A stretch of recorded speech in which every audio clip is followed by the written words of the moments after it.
The ISU campus is reeling today with the news that 2 students have died. Hello, I'm Andrea Hill. These 2 deaths are apparently not related, that they may be the strangest part of this story. But both happened last night, within 3 hours of each other and 2 buildings that are right next to each other, the Hewitt and Manchester Residence Hall on the east side of ISU's campus. Rescue crews were there last night beginning about 9:30 for the first call. That was for 19-year-old Allison Zach. She was a sophomore German major from the Chicago suburb of Schaumburg. She was found dead in her room in Manchester Hall. And then, a little after midnight, there was another call that John Cody Stevens, he went by Cody, and he was a freshman computer science major.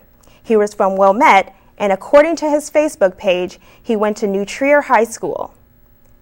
As people get out and around campus this morning, they are hearing this news. Let's go to TV 10's London Conley live in the newsroom with more on how people are reacting.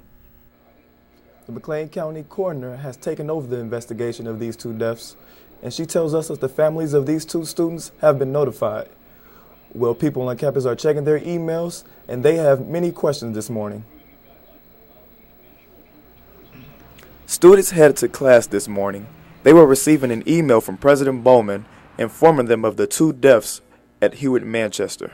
President Bowman wanted to make sure that the campus community knew that these incidents involved no foul play, no criminal activity of any kind, and were totally unrelated, that the campus remains safe and secure, and that there is counseling available for anybody who may need it.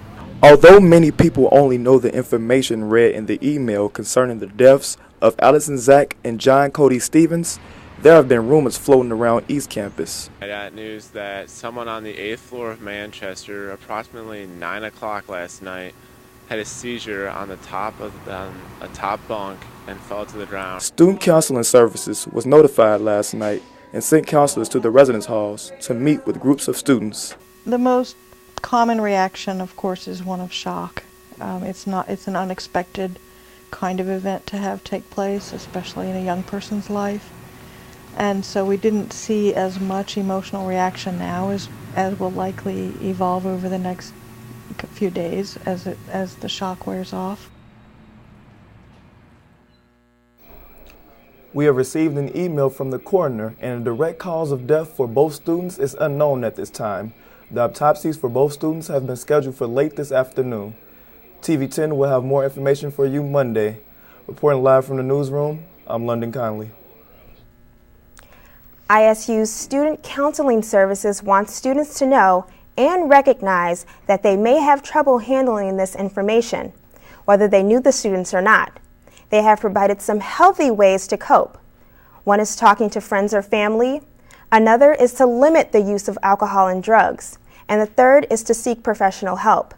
Students are encouraged to go to Student Counseling Services.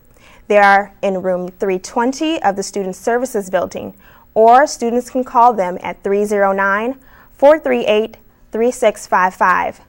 Staff members from University Housing Services are also available to help students in the halls.